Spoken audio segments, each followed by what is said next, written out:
What you waiting for? It's time. Time for love. It's time. Time for the sun and sand. It's time. Time for fun. It's time. It's time. It's time to let your hair down. Come on. Come on. Come on. To have no fear. Come on. Come on. Come on. Come on. It's time. What you waiting for? It's time. It's time. It's time. It's time. It's time. It's time. It's time. It's time.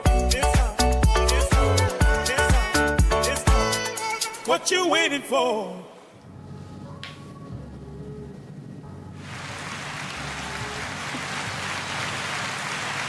I've got butterflies in my stomach. You know what? I'm so worried about it. I'm so nervous because this is on the fly. Flight number 2. Ladies and gentlemen, welcome to the Merv Britto Show. Episode 2 on a late Sunday evening, the 13th of April. Thank you for joining us. We are testing it out. We've done a test show already. We were shortened. We've done a couple of recordings in between, but we want to put out the best content. Thank you for joining us. We are on YouTube. We're on Facebook. We are going to get somebody on the air with us and have a quick chat about several things that are happening right now. But as always, we want you to get in touch with us. On Facebook, you can get in touch with us. On YouTube, you can contact on WhatsApp. Get on the air with us. The number is 750-724-6246. We would love to hear from you. Right now, we are recording a show live from Goa. So for all of you that have just tuned in for the first time, this is a live broadcast show where we actually want people to get in touch with us. If you're listening to the show anywhere around the world, you've been lucky enough to tune in, get in touch with us. If you've got a connection, you've been to Goa, you know somebody from Goa. My parents are from Goa. My girlfriend's from Goa. I did a trip to Goa in 75. You're the person we want to hear from. So get in touch with us on the different social media handles. We'd love to hear from you. On today's show, we're going to talk about the hot weather that we're having here in Goa. This is not the norm, boys. This is hotter than usual, yeah? Have you seen these kind of temperatures here in Goa ever? Also, we're talking about our good friend Donald Trump. Listen, it's like a buffet of tariffs. Everyone around the world, every country around the world has had tariffs. Has anybody noticed it wasn't Vlad, though? Vladimir didn't get any tariffs. No tariffs for Russia. We're going to talk about these two things as a basic intro. We want your opinion. We want to hear from you. Like I said, get in touch with us. We're going to contact, or somebody's going to contact us, and we're going to take him live on the air. If he is listening, we want to get you on the air just like him. Is he in? Get him on. We're checking well. 1 second. We are doing this on the fly, and it's a little bit nerve-wracking for me because although I am a fish in the water, I am very, very comfortable doing this. It is difficult when you've got so many different things that you've got to work with. Social media, you've got sounds, you've got cameras, you've got all this kind of stuff, and I try to blank that out. But getting it all to work at the same time is very difficult. So, folks, if we do have any technical problems, let's have a laugh about it. Keep your head above you and just keep plowing forward. I'm sure it's going to happen. I'll never forget the first day I was on the air at a radio station here locally in Goa. I actually forgot to mute the mic. And we went into a commercial break and my mic was on, and so was my potty mouth, so everybody could hear what I was saying. And the station manager, God bless him, a guy named Adwait Desai, I'm going to take his name out on the air. He hated to be identified. He came running in there, and he's like, dude, your mic's on, turn it off. We had a good chuckle about it, but life goes on. We kept on rolling, and we had a good time. We're going to talk to somebody right now. He looks really small on the screen. Get him up, big, make him big. We're getting him on, Merv. Well, in the meantime, you can talk about Goa's weather if you like. Oh, man, I can't talk anymore about the weather. It's too hot. We've been dealing with temperatures that are way, way hotter than normal. I think so. But I am actually going to speak to this gentleman. He's a very good friend of mine. He's been in Goa for many, many years. He'd be the right person to talk to and ask these questions about how the weather is turning. People talk about climate change and global warming. He's been here long enough to understand whether this is actually the norm or an anomaly. I can see him, but we can't. What's going on, boys? Merv, you jinxed us, man. You said we're gonna do a gaff, and we've just done one for the first time. But hey. That's okay. That's okay. He's better looking. He's actually got a face for radio. He can hear me. Siggy, can you hear me? Ladies and gentlemen, the one and only Mr. Mark Seagraves, a very dear friend of mine. He's lived here in Goa, and I couldn't think of a better person, a better guest to get a good indication of how life is here in Goa. Siggy, welcome to the show, my friend. Thanks, Merv. Lovely to be on. Yes,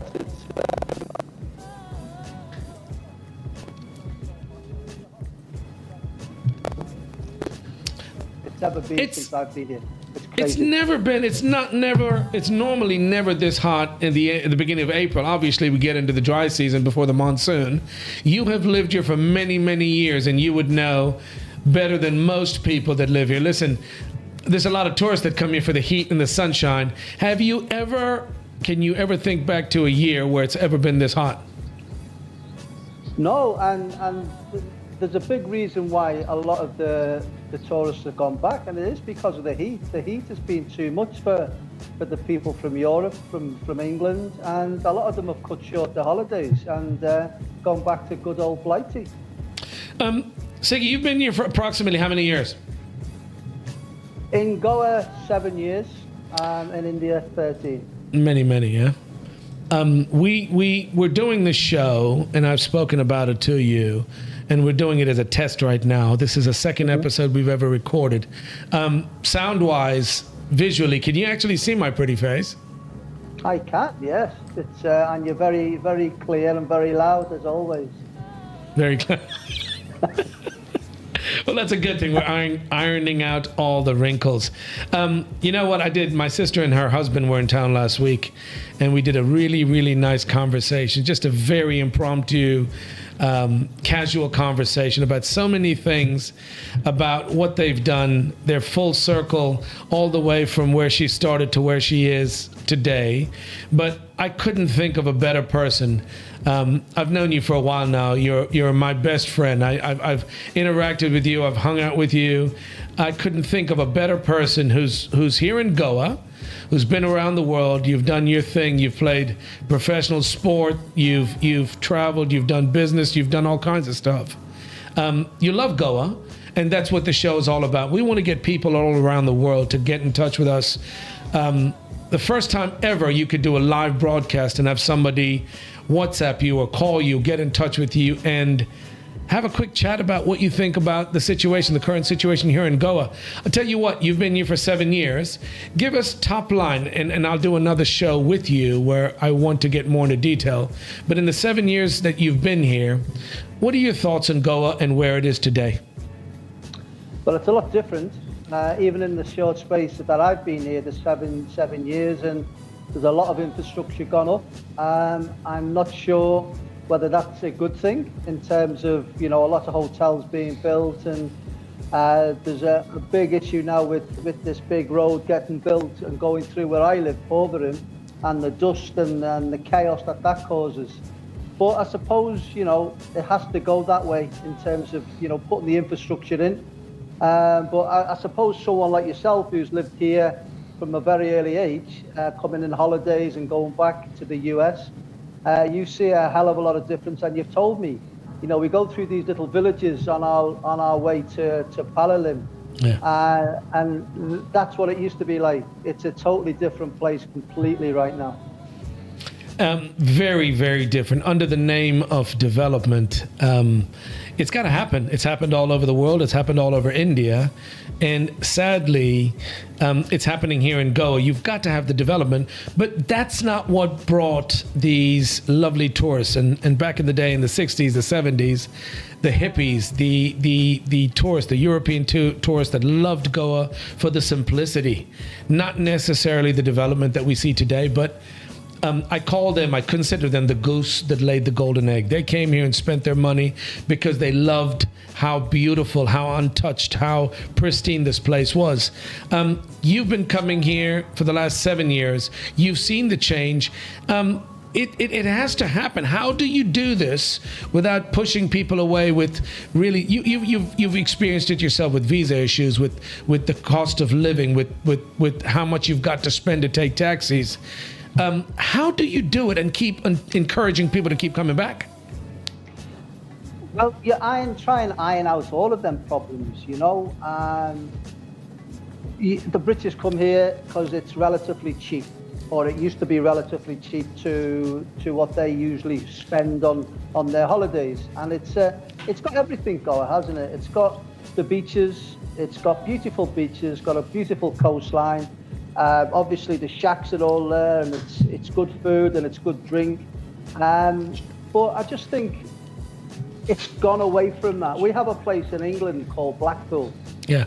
And Blackpool's all fairy lights and funfair, and it's the worst place in England because of that. And I don't want Goa to get that way, where it's becoming a little bit like a Disney World or whatever it is, where, you know, do we need to have 10 5-star hotels? Probably. You don't. I mean, but you don't. I mean, if you want Goa to be like it is, and I'm not one of these people who are stick in the muds who say, oh, I want it to be like it was 30 years ago. No, I don't. And I don't want it to be like it was 7 years ago. But it's got to be reined in at some point, because we're going further and further afield now with the new airport. So Dabolim and Mapsa, they're becoming, not Dabolim, sorry. Dabolim and Mopa. Yeah, and Mopa, they're becoming very close now, because, you know, Mapsa's just going to be a part of Mopa. Yeah. And so development is going to happen there also. I don't know how many people are coming to Goa and how many customers they're going to think that they're going to have. Because right now, if you look across the internet and you look at hotels, there's a lot of hotels that have got no occupancy. That are empty. And they're cutting the rate, yeah. So, I mean, that should be a big message to the guidance. And you touched on the other one, which is the visa issue. The visa issue is crazy. If you're wanting people to come, you've got to make it as simple and not as complicated as it can be. And you know my issues with visas and different things, what I'm going through. But just to get there, it should be not open house, but you should be able to do it on arrival, you know. But it seems that they want to go the other way with that. But you know, Goa's Goa, isn't it? It's all about the. I sit in here, right, and I'm in Goa, and you know where I live. I live in the jungle, in the forest. It's absolutely beautiful, and I'm going online looking for holidays somewhere else. I only have to go to Ben Orlim, I only have to go to Candalim, and you know, I've got everything I want. You're living in paradise, mate. We've had some really, really interesting conversations over the years. We're both golf fanatics, and we've had long drives down south. You're a stickler for the rules. You follow the rules. You pay your bills. You pay your taxes. You do your trips. You do whatever you have to do. We've spoken about the visa issue, which made it very difficult for tourists, for foreigners, for travelers that want to come and experience this beautiful part of India. They need to make it easier, Sig. It is very difficult, and people have decided, you know what, screw it. I'm just going to go to Southeast Asia. I'll go to Malaysia, Thailand, Cambodia, Laos, whatever. They encourage tourism. They're safe. They make it easy. It's reasonable. You're not getting ripped off. But to start with, when you want to get a visa, you don't have to jump through hoops like you've had to, like my wife, like my mother-in-law have had to, every time they've had to travel. That's one of the biggest things that's caused a lot of people to say, you know what, let's go elsewhere. It's expensive. It's inconvenient. You don't have a proper system online where you can file for a visa. These are all different things that have driven a lot of the tourists. We used to come here back in the day, and it was full of tourists during the tourist season. I think that's one of the reasons primarily. I mean, yes, the development in this place has changed so drastically. And it's becoming a lot more expensive, you know, considering where it was. And I'm not one of these who want to go back 7 or 8 years. But when I was here then to where it is now, everything's so much more expensive. It's still cheaper because I've lived in Delhi, you know, I understand it's, you know, it's more expensive in the big cities and stuff, but it's got to be careful, Goa, because, you know, I know Raul Kanti, the tourism minister, he wants to attract high rollers. You know, let's get the infrastructure sorted, i.e. the electrics and all the rest of it. Then we can get the high rollers in. Then we can get them, you know, the 5-star hotels there, because the tourists from the UK, they're not going to go to the 5-star hotels. They want to get a holiday for relatively as cheap as they possibly can. Absolutely. They've got a limited amount of time. They want to come out here, hang out on the beach, couple of weeks, take a break from work, spend some money. It's still cheaper than what they have back home or a lot of places around the world. But we can't make it harder. We've got to make it easier.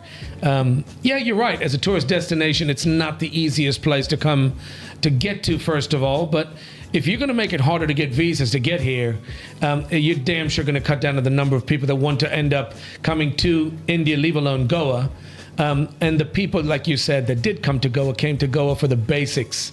They didn't come here for the 5 stars and the casinos and all that good stuff. They loved the beaches and the shacks on the beach, and that's what made this space special. But Merv, it should be a destination for weddings. So like the Maldives is. Goa should be that. It's got everything that the Maldives has got and more here. And I've just gotten married in October.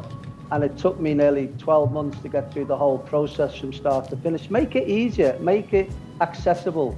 And there's another revenue stream that can be had for people to come to Goa and get married, you know, and do the process there. So there's loads of things that they could change, but, you know, change is difficult sometimes.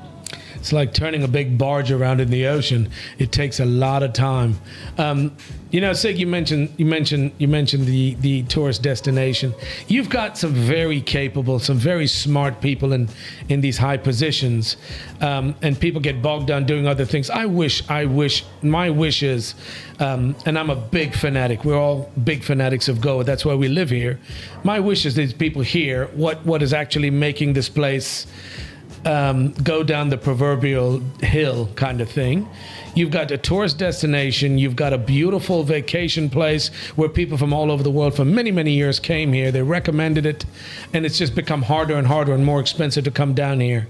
Last week when my sister and her husband were here, they had done this walk in Spain, in Portugal, and it's more of a religious, cathartic kind of thing where you walk 100 and odd kilometers or miles over a bunch of days.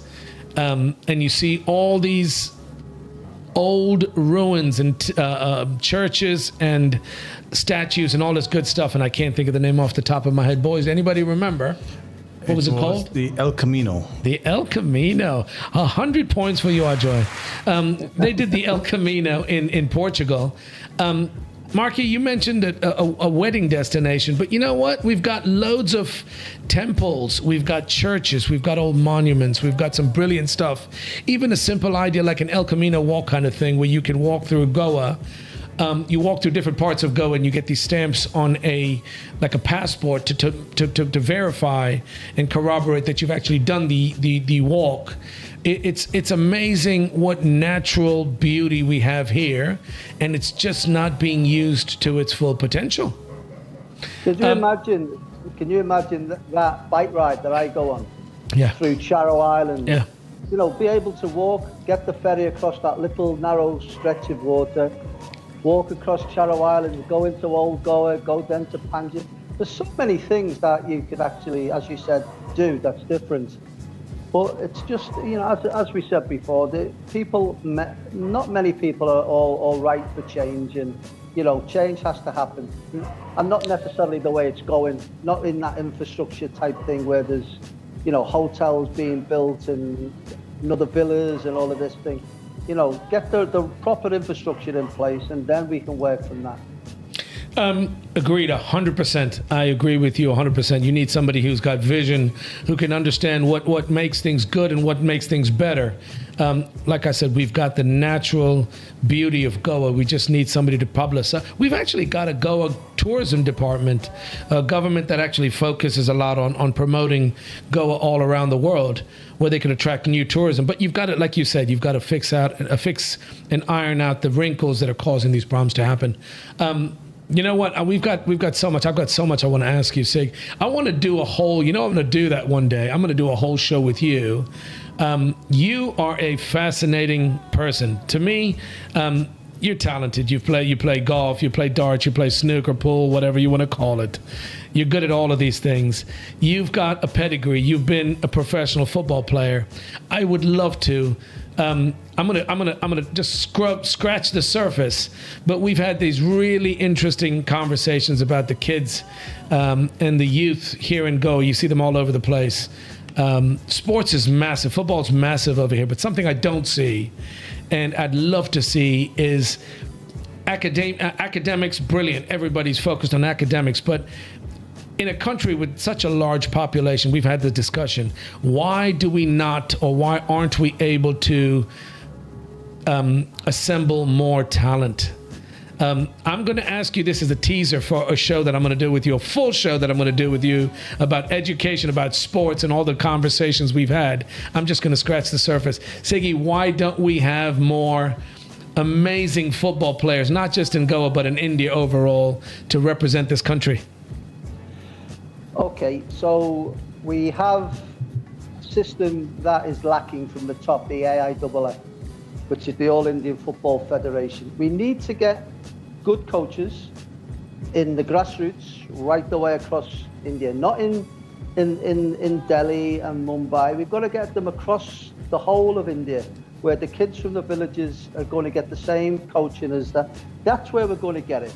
But we need infrastructure for that. We need to invest in that. And India being a country, as you said, with so many people, I don't think they have the will or the vision to think beyond like a return in 12 months. If you want a football team or a sports team, it's a case of from 5-year-olds, 6, 7, 8, 9, 10, right the way through till 20 or 21. The farming process, yeah, you farm them from a very young age.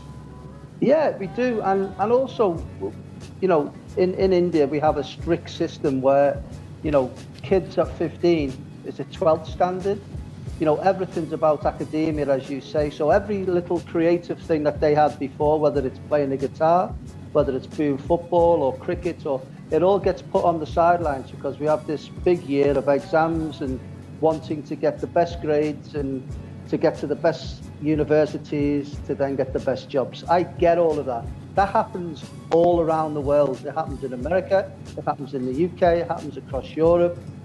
It's no different. So the kids have got to be able to have the sport and the academia alongside each other, and whatever's better going forward, because we've talked about AI, and within 12 months to 2 years, the world is going to change. Yeah. So, a lot of these jobs that the schools or you're going to university for, they're not going to be there because the robots are going to be doing them. So we've got to give the kids an opportunity to showcase the vocational skills that they have, which it might be the best singer. Like I'm the best singer over you, aren't I? So we've got that. Are we going to get into this on the air, yeah? No, but if your child is a good singer, why not push that as well as the academia? Because we've discussed this as well. Most of the billionaires have never been toppers. Yeah. They've been average students with a vision and a will to do what they're gonna do. They haven't been toppers. So and you don't have to. Away from that. we've spoken about how a lot of times the parents, they just push kids so hard to be doctors and lawyers and study hard and study. But there's a balance. We grew up being told you can play, you can study, you can do anything you want to be as long as you work hard and you want to be the best.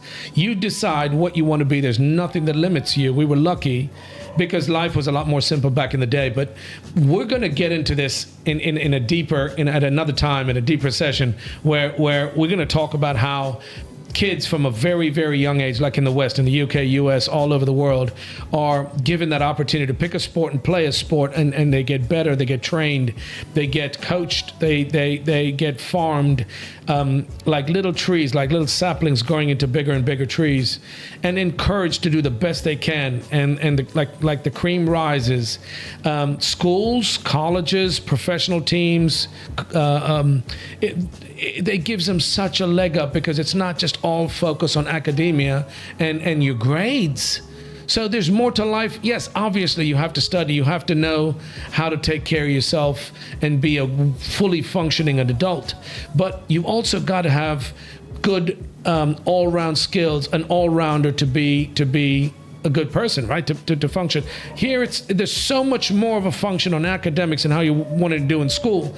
But even through all of that, Mark, when in a country with such a large population, you can't put together a national or an international team to go and represent us in any of these big football matches around the world.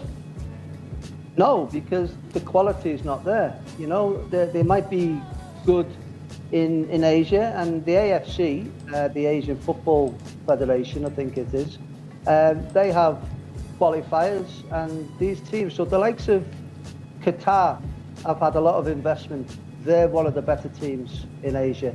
But India has had no investment. They bring in these foreign coaches and sack them for one thing and another. And, you know, they're not getting any better. If we're going to talk about this later on, I'll leave it. But my thing about sports is India have to get beat, right? And they have to get beat 4 and 5 and 6-0 in order to grow. But what they've chosen is the easy path. Go and play a lesser team, beat them. We're all happy, you know, India have won against whatever, Kazakhstan or whoever it is. Yeah. So my point is, go and play a game against an England or a Uruguay or a Brazil, and go and get beat, go and get battered. Get spanked. 7-0, 8-0. Yeah. But that exposure to that level, your players automatically will think, hang on, I need to get better. So it helps the coaches really, because these players will go and they'll go. I remember Saudi Arabia did it in the, I think it was the 2016 World Cup or whatever it was, the 2018, and all the Saudi Arabia sent all of their best players to play in Spain and Europe, and they were in the squads and trained every day with the pros in Spain. They went back to Saudi Arabia, better players, far better players, played in the World Cup, beat Germany in the World Cup in one game. So that's my thing. I think from the grassroots upwards, we have to do it. We have to really be sustainable with, it's not, we've got a mutual friend who I won't name, who I asked maybe 7 or 8 years ago to get involved, but he wanted an immediate, you know, he wants results. In 12 months. And I said, well, it's good. He said, how long will it take for my... I said, it's probably going to take about 10 or 15 years. Oh, well, you know, we all want a return in our investment in 12 months. And sport's not like that. And the last thing I will say on sport is there's no downside to sport, Merv. No downside. How do you so, because if you're a sportsman, inherently you're going to be fit. You know, you're going to have a mindset and you're going to be healthy. That is so, there's been a lot of science about this. A healthy mind and a healthy body, they're just in unison with each other. And if you've got a healthy body, your results will be better in your exams than if you didn't do anything and you were stuck in a room for 12 hours, you know, mugging up on something. Absolutely, I agree with you 100%. Your overall health depends on so much more than just academia, your physical health. We were made to go and exercise. We had PE classes in school where you had to expend some energy and then you go back to the class more focused. You were speaking about something that I've always questioned here in Goa, but also in India. You've got all these organizations that hold the purse strings to the sports, whether it's basketball, soccer, football, whatever, cricket, blah, blah, blah. You need people with foresight. You need a minister that's going to say, you know what, it might not happen next week or next month or next year, but in 2 years, in 3 years, in 5 years, in 15 years, there's going to be a difference and you'll see a change based on your investment and what you put in now. We've never had that, yeah? We need, Saudi Arabia's got loads of money. We might not have that kind of money, but we've got that population where I guarantee you've got some talented people, but they've never been discovered. They've never been trained. They haven't been honed. It would take somebody with a vision. Why can't you bring in talent to teach, talent to coach, to teach the Indian brains or the people in these sporting positions, these positions like the Minister of Health, the Minister of Sports, or whatever. Get them in here and not reinvent the wheel. How do you do it? This is what I want to do. Can you help us? I'm happy to pay you for it. So with that, I mean, and I don't want to be political in any way, not at shape, all. or form, Not at all. Yeah. But the guy who runs the AIFF came from a totally different background. He was, I think, he was the Minister for Aviation. Yeah. And then he gets another this job with the Football Federation, and he hasn't got a clue about what's needed to be. So what we do here is we get people in from abroad who try and do a good job, and it's, you know, I would class you as you've been in America for a long time, so you're like me when you come back here. It's hard to live when you're dealing with the bureaucracy that you have to deal with, and it's not just on that level of being so the central government. I don't want to get political, but we've got the central government in Delhi, the Lok Sabha, then we've got our local government, which is in Panjim, and then we have the bottom level of government, which is the panchayats. So we've got 3 levels of government there. We're all people in there who are powerful people. The Sarpanch is the powerful guy, and the local is the CM, and then obviously we've got the Prime Minister in Delhi. And it's difficult. I suppose it's difficult for them to if I was to go and say, Mr. Modi, can I have 10 crore to build 14 pitches, when he's got people going up to him every day saying, we haven't got any money to eat, or we haven't got any money to. So, you know, it's a hard situation like that, and I'm very aware of that. Initially, when I first come, it was like, why can't it just be like it is there? But I understand how it all works now. And but as you said, there's 2 or 3 Lionel Messis in India right now who will never see the light of day, you know, because of circumstance, because of lack of investment and a lack of, you know, vision. That's Foresight, vision. I agree. I was just going to say they'll never be discovered, and you do have the talent. Sadly, you won't. These guys will never get to show the talent because of that. Listen, this is only scratching the surface. We're going to get deeper into this in another conversation. I want to talk to you much more about Goa and why you love this place and you keep coming back. And you went home to the UK, and I don't know if I can say this on the air. You went back to the UK and you said not very often, but I love being here in Goa and all the hiccups and the headaches that I have to go through, but I love being here, and I love that about you.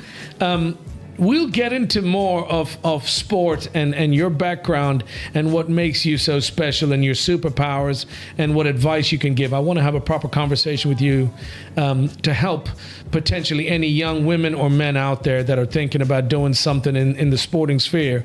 But that's another show.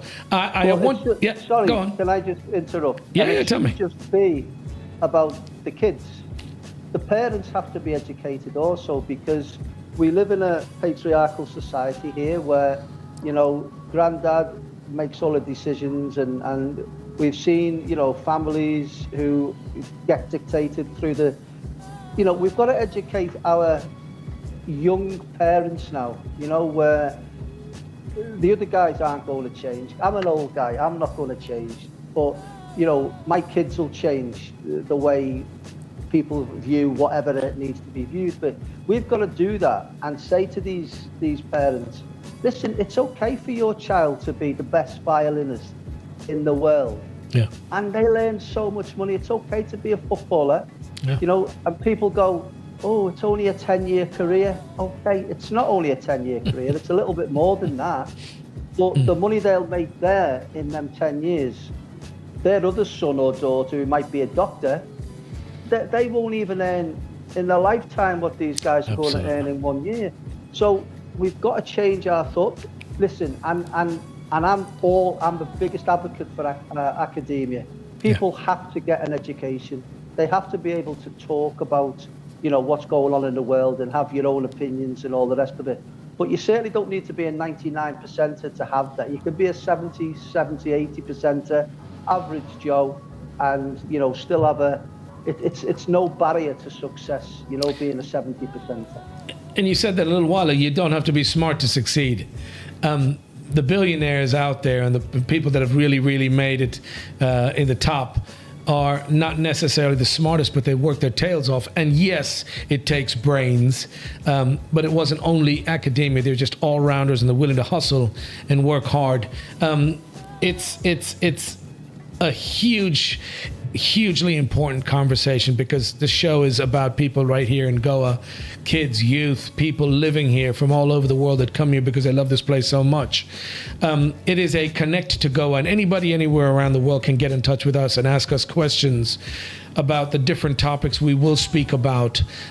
We are also talking today with the one and only Mr. Mark Seagraves, who is a local resident who's been here for 7 years, loved this place, and he complained about it getting more expensive and it developing and stuff like that. We all complain about that, and sadly, it's changing what made this place special, but it does have to happen. Speaking about more expensive, we were talking about the tariffs a little while ago.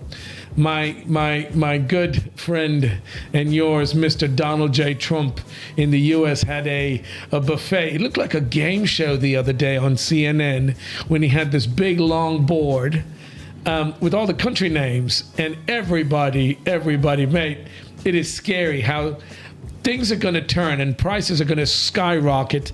India was on the list, and if I'm not mistaken, India was at 52% of tariffs. Marky, what's happening? What the heck is going on? We've just put him in office 90 days ago, and everybody's getting a piece of the stick, so to speak. Well, these tariffs, He's very naive. I mean, I don't know who he's got behind him telling him this stuff, but that list that Melania. that list that he had.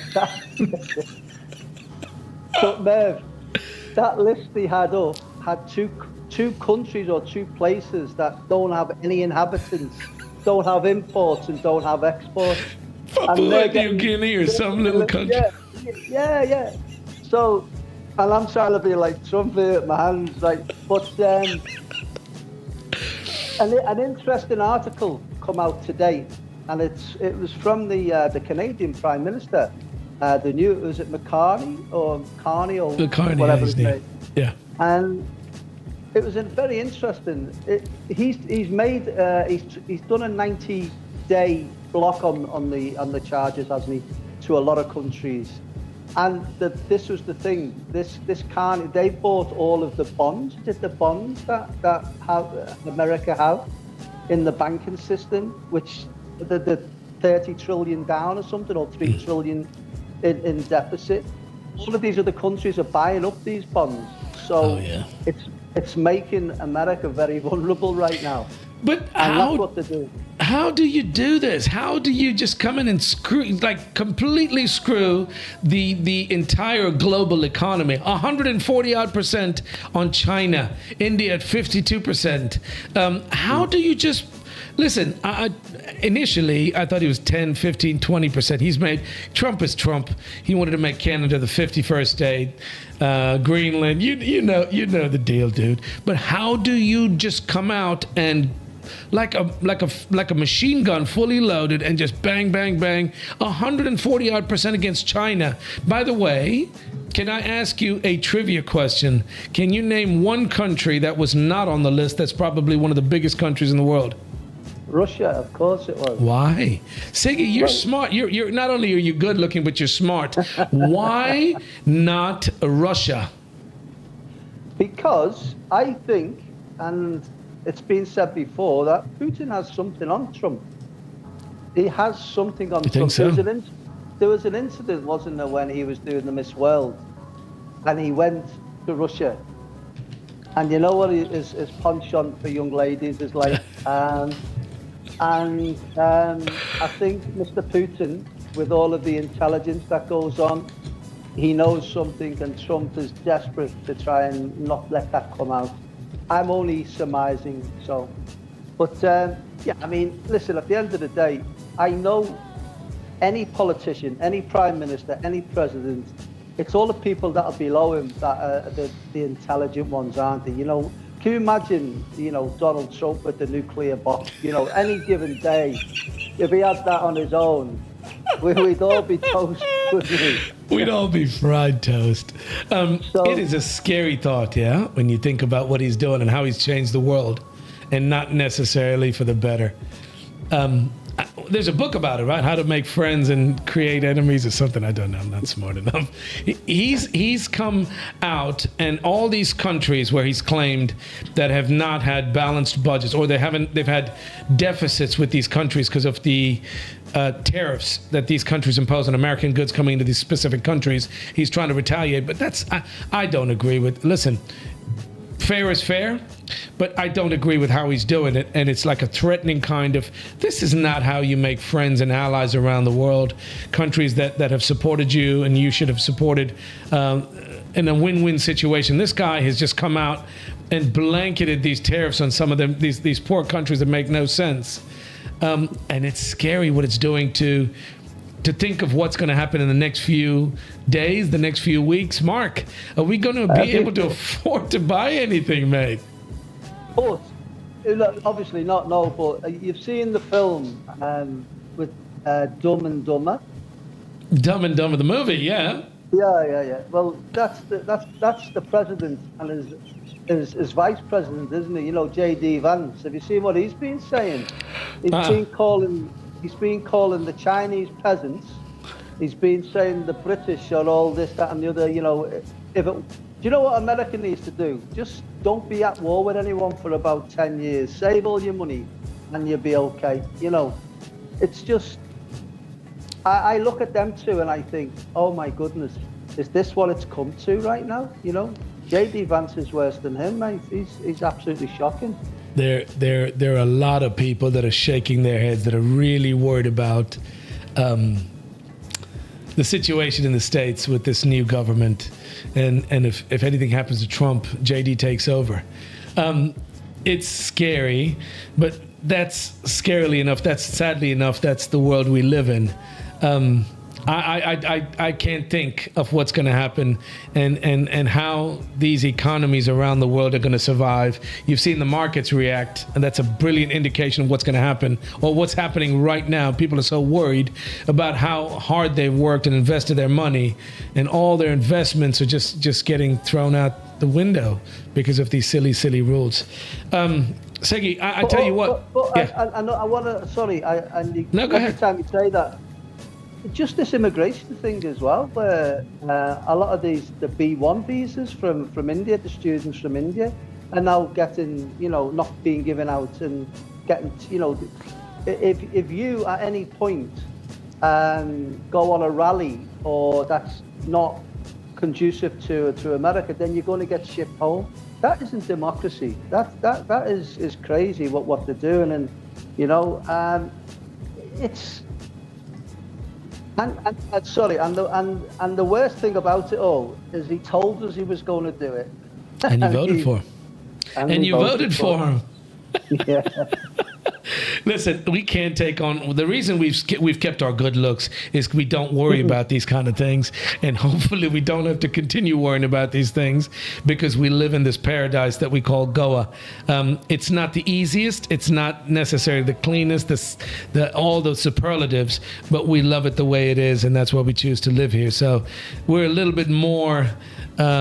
What's the word I'm looking for? We're a little bit more padded. We're a little bit more protected from all the stuff that happens around the world, and we still get to lead our simple lives and enjoy what we have here. So yeah, I tell you what, mate, we're going to do. This was a test, and I'm so glad I called you, and thank you for taking the call. I want to do a full show about your upbringing, your childhood, where you grew up, what you did, how you got into football, how you played professional football, what made you come to India, all the things that have made you successful that could potentially help anyone around the world in their mission, man, woman, child, anybody who's going through a tough time and needs some answers and potentially wants to ask you some questions. I want to do a whole show in a very soon. We're going to do it very soon. But I thank you so much for taking the time and being so candid and being so cool and coming on the air with us on the show. I've loved it, mate. It's great. It's a breath of fresh air, as they say. And long may this continue, because these things need to be talked about. You've got all the experiences in the world, and it might help somebody else. And for that reason, we will definitely do a show. Ladies and gentlemen, the one and only Mr. Mark Seagraves. Siggy Wigs, like I said, I really do appreciate your time. We'll do a show another time. I thank you very much. I hope you have a wonderful rest of your evening. And we will catch up with you soon. Take care, sir. Thank you. It's the Masters for me, Merv, now. Yeah. I can't wait to get on. I'll catch up with you soon. Take care, yeah? Cheers. Thank you. Guys, we've done this has been another test, and it's been great to have somebody as famous and as down-to-earth as Mark, who's a good friend of mine, and he's known that we've spoken about this many, many times about how we want to do this podcast show, radio show, call it what you will. It's the only live show where you can actually call in, like we just had this impromptu conversation with Mark on the air. You can ask us questions, you can tell us what you're thinking, you can give us opinions and let us know your thoughts, anything related to Goa. Ladies and gentlemen, we'd love to hear from you. You can reach out to us on Facebook.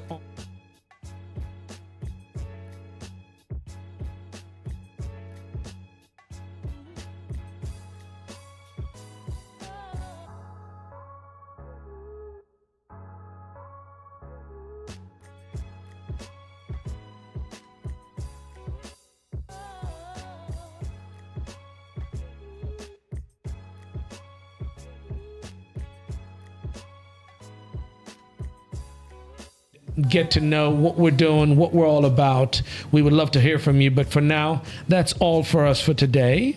We hope you have a wonderful day wherever you are and a brilliant week ahead. Ladies and gentlemen, thanks for tuning into the Merv Britto Show. We will catch up with you soon. Take care.